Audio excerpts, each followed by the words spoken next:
Hey guys, Saf here with another Raid Shadow Legends video, and I have a champion spotlight on a champion that was recently rebalanced. I say recently, within the last 5 months.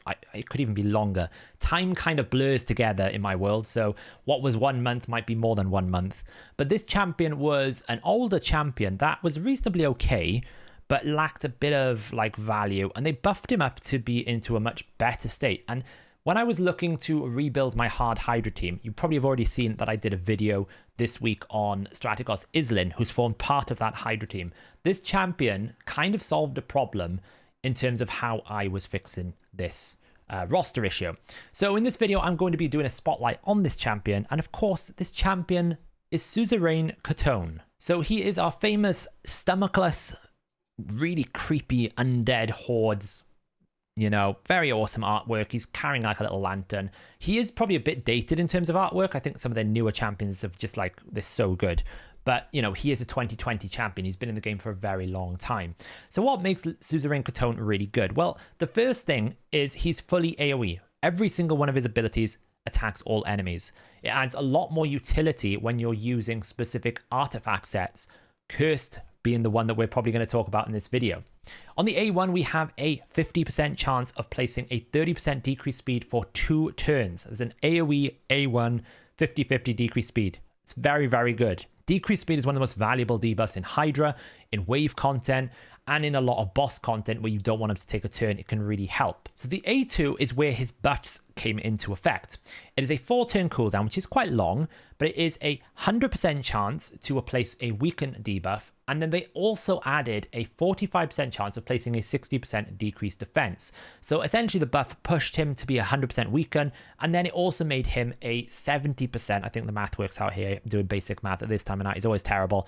There's a 75% chance of placing a decreased defense. If you bring Sniper, you have 100% weaken, 80% decreased defense. Now there are champions like Dracomorph, Bellinor that can do both in one at 100%, but he's a pretty good substitute to some of those champions, considering he also has AoE decreased speed. So this was a really nice change. They also increased his damage multipliers by I think about 25% as well, so he deals a lot more damage now. Then they also increased the damage of his A3.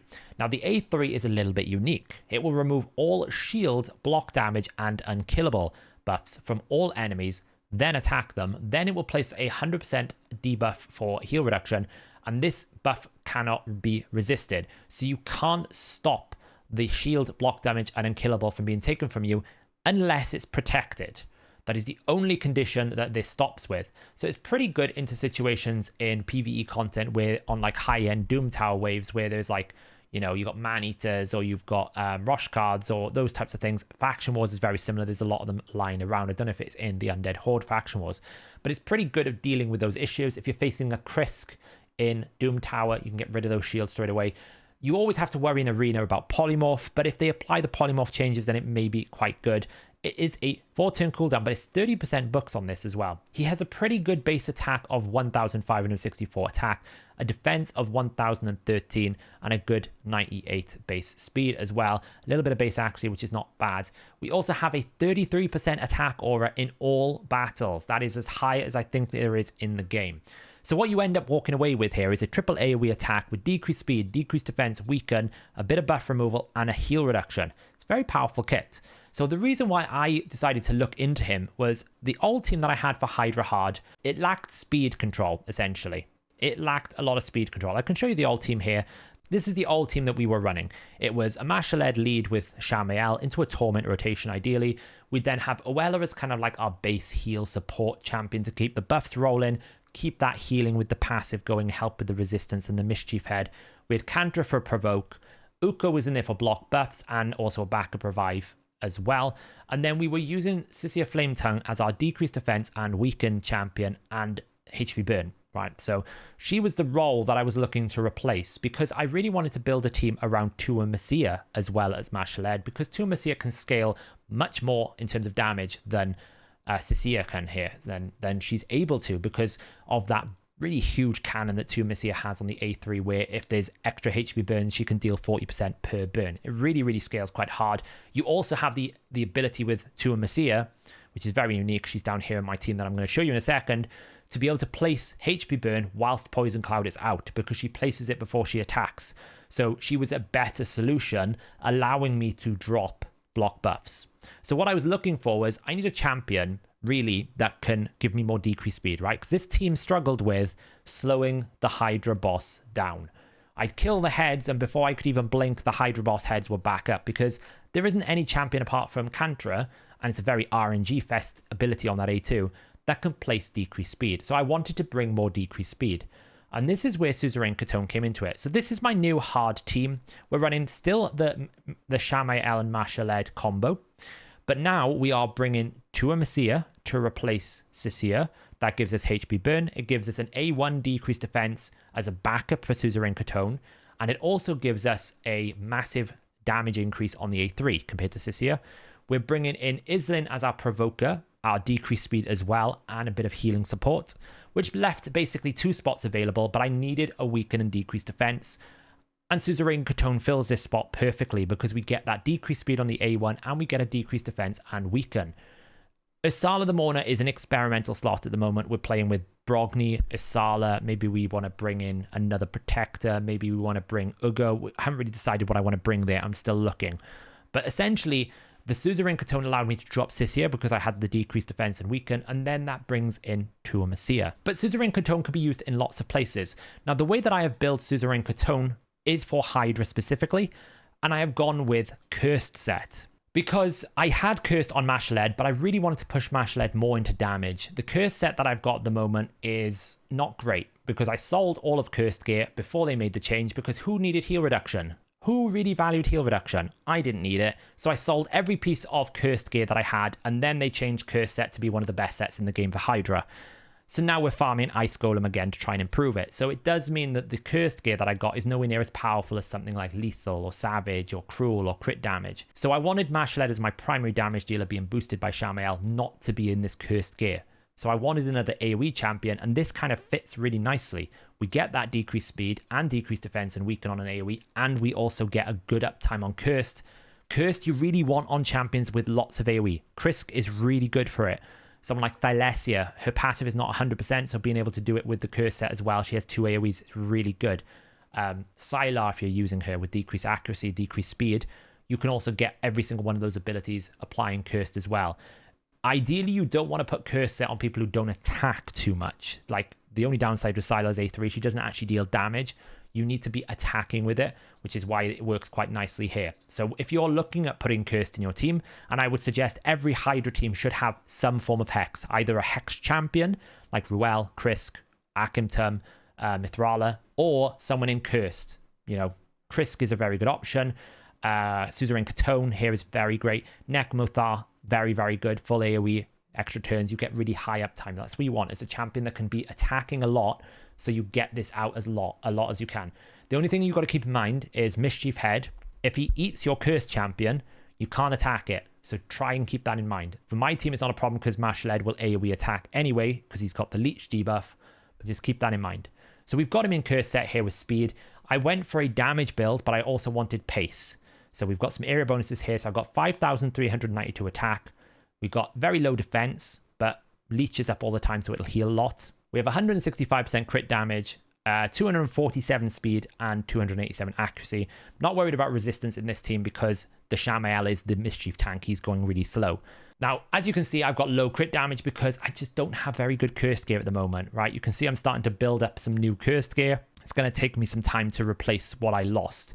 And right now we are very limited in terms of, like, if I look at my entire Cursed gear on my entire account, I can fit it on one screen. That's how few bits of Cursed gear that I've got. So I need to do a lot more of it. Maybe one day Raid will do, instead of a Reflex ×3, a Cursed ×3 and Ice Golem. That's what would be really nice, because this is the kit. This is the gear that I need. Right now you can see I don't have any good crit damage gauntlets, which is why the damage is low. So we're kind of in that situation. The gear is average. For my level of an account, this gear is average. The speed gear is pretty decent, but it's only double rolls and not 100%. It's an okay piece. It's okay. It's average. It's nothing crazy. We don't have this ascended yet, but that's a pretty good piece when we ascend it. And this is a very average banner, right? We're just in an average build. He is not fully booked because I'm not using his A3. So in Hydra, I never use his A3. If you were to use his A3 in other content, I would book it. The book damage is very good, but he is actually quite a low book mount, right? You really want this to be 100% because it's a lot of chance, but he only really needs 3, 6, 7, 8, 9 books. It's very low for a legendary champion. It's almost like you're looking at a mythical champion with the amount of books you need here. The A1, I did want that 15%, which is why I booked harder for it. Blessings wise, I've chosen to go Cruelty because I don't really like Brimstone on an AoE champion in Hydra when I can get it on a single target champion. Hydra, you really want to make sure that Brimstone is being targeted to heads that are going to use their active abilities, and half of them don't do that unless the conditions match or they're very long cooldowns. So you really want it on the suffering head. So I've chosen to go Cruelty here because it will give me the best chance of stacking up this sort of defense destruction, especially when we get it higher, because every single attack he's doing is AoE. He's constantly decreasing the defense of all enemies, and when a Hydra head respawns, it resets the Cruelty counter, so it's important to reapply it. Masteries wise, we have gone down for Sniper because we really need the extra chance to get that decreased defense. The last one I will pick here is Master Hexer to extend debuffs for decreased speed. Hex. This also helps place Hex as well from the the curse set, right? So it's a 55% chance. So really good for that. And this would be the last one that I take when I get the last masteries. We've gone Cycle of Magic to try and recycle his abilities because 4-turn cooldown is a lot. And then just standard War Master for damage. Damage-wise, he's okay. He's pretty good. Normally, what I'll do is I just tend to throw him in a Doom Tower kind of normal run to see how he does on his own. We know Strategos is an absolute monster and he can't die. Let's just throw him in here and show some of his animations. His animations are quite rapid as well, which is nice for speed teams. Where is Suzerain Katonn? I really need to get used to using the search function. I'm so bad at it. But we can see here, we can just like place this, and this will be pretty good. Like we missed 3 this time. Was that a pretty poor roll? Then we can follow up with this nuke, and then we die because of the health swap. But pretty much, if you pair Suzerain Katonn with an attack buff as a wave clearer, because it's AoE, it's a very consistent sort of team. Just put it with my Arbiter here so we get an increased attack, so we can push it out here. So you can see that time we got better. We got it all on everyone apart from one. And then we can follow up in a minute once Arbiter stops taking turns with a nuke and banish time. But it is a long cooldown, so then you're back to just A1ing. But in a Hydra setting, you know, there's that curse set working really nicely. Decreased speed is out.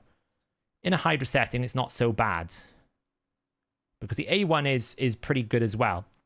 Now, I would show this in Hydra right now, but I've already used my key for this week, unfortunately. So I'm obviously in Vegas as this is going out, or I'm probably just coming back from Vegas as I've recorded this. So I actually don't have the ability to record in-game fighting. But when I've been running him, he's been doing some decent damage. I'll show you the last team that I've run him in. I cancelled it early, but his Hex component is really big. He's able to sustain these debuffs quite nicely. And you can see like he's capable of doing good damage. The damage output is good for the build that he is in. He's not necessarily a top tier nuker though. He's not going to revolutionize your arena team. But you can see in my arena team here right now, I've used him in my hard team. I ended the run early because we're just not going for this Hydra clash because there's a cadaver. It's the last cadaver we have to face. By the time this video goes out, cadaver will be no more. But you can see 5.8 million he did here. Now, obviously a big component of that is the Hex. If you don't know, Hex damage, the cursed, that damage contribution is given to the person who places the debuff. So even though Tuamacia Mashaled is probably providing the damage by attacking, 10% of that damage goes across to it, Suzerain Katonn is getting the reward for that Hex. So you can see the true value of Hex here. It's basically matching some of the best damage dealers in Hydra because of the Hex component.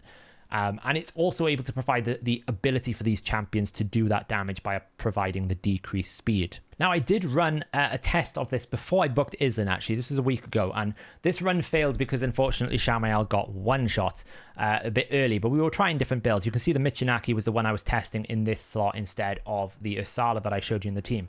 But you can see Suzerain damage across 22 minutes here in Hydra Hard has been able to match up to 18.8 million. And yes, a big chunk of that is going to be cursed, but I would say probably not more than about 12 million. So he's still providing a good 6 to 7 million damage of this team, which is very competent for a sort of support-based secondary nuker. It's not the main damage in the team, it's a secondary version. He's there to provide the debuffs. So absolutely a viable Hydra champion in my opinion. Since the reworks, I would seriously suggest to people, if you're struggling for like that, I need a decreased speed champion with debuffs, he can kind of do what the Nekmothar does really well, which is give you lots of features that you need in one champion. He's nowhere near the strength of Nekmothar, I'm not saying that for a second, but you know, Nekmothar gives you decreased attack, decreased speed, increased speed, and leech. This guy's giving you decreased defense, weaken, decreased speed in one kit, and if you put him in Hex as well, which I think is the way I would build him. So I really wanted to do a video on Suzerain Katonn because they have announced they're going to be looking at rebalances again. And this is a good example of where you can take a champion from 2020 where when all he used to do was weaken and had low damage multipliers, wasn't very good for a lot of pieces of content, to actually make him now into actually a pretty good Hydra champion by just adjusting a few things about his kit. So champion rebalances are actually, in my opinion, really, really valuable. Even if you only do 1 or 2 a patch, we're not asking for massive overhauls of kit. Just kind of like going through champions, like for example, let's just go find a random old champion here that we know could could afford some love or attention. Let's take Roxanne for example. It's actually a really good champion, but you just can't get the setup you want. In an ideal setting, what I would prefer to have is this to be, if I'm attacking a boss, it's a single target, right? They've kind of made the fantasy of this champion around Perfect Veil or Veil, and it just doesn't really work for me. I'd much prefer this to be attacks one enemy or attacks all enemies, does this. If it's not a single boss, if it's a boss, for example, I just want the single target because the single target hits harder. I don't really want an AoE. I don't really want this ability back in cooldown, right? So just by making these little tweaks, you could bring a champion from a position of it all reads great, but actually is never useful, into now it's actually quite a good champion, right? And there's plenty of these legendary champions that have been in the game for a very long time. We've seen some of the reworks, like Vergumkar got a rework, was really good. Barsatha, for example, this would be really powerful if it worked on AoE revives, but it doesn't, so it's not very good, unfortunately. We could look at something like Growhack. You know, Growhack's not bad. He has a 2 times at random, has a 35% chance of placing decreased speed. An AoE, when it critically hits, fills the champion's turn meter, and he's got a pretty big hit on the A3 to steal. But if we just look at some of these features here, we could go, well, if we can just boost his base attack up a little bit, that would be nice. If we can actually make this a 4-turn cooldown instead of a 5-turn cooldown, right? That would be better. This is okay at a 3-turn cooldown, that's fine. Maybe this should just be a little bit higher. Maybe it shouldn't be 2 times at random. Maybe it should be attacks one enemy 2 times. Each hit has a 35% chance of placing decreased speed. Push him more towards a single boss kill turn meter monster rather than like some random stuff. I suppose in a single target it's the same thing. But those kind of things, looking at some of these edge case champions that are super old in 2020 now, that some of these are really old, like someone like Robar, you know, he's kind of like been dated. He's still pretty good, but he could just do with a bit of love. Like maybe this should be a 3-turn cooldown, you know? So I think it's really important that we continue to do these rebalances. And the reason why is because I've taken a champion here that I probably wouldn't have used, and now is in one of my Hydra teams because it fills a very good niche, because it's a full AoE, decreased speed, decreased defense, and weakened champion in one kit. So there you go, guys. Have you found any hidden gems in your roster that you actually are using now? Or is there any champions that you would really like for them to get the Suzerain Katonn treatment? I would highly recommend you guys look at this guy if you've got him, especially if you've got a high awakening soul on him, because he could add a lot of value to your Hydra teams. You don't have to build him as glass cannon as I've got him. You could have him more tanky in a higher team, and he could still do all the debuffs you require. You can get him going faster, maybe put him in Relentless. This is built for a hard team. Let me know what you think. And yeah, if you like these champion guys that I've been doing whilst I've been away, let me know in the comments below as well. If you like them, hit that subscribe button. I do want to do more champion guides and try and do spotlights on specific heroes, calling out the champions that don't necessarily get put into the top 10 list of, you know, these champions are really OP, but actually could do a lot of work for a roster that is limited with options.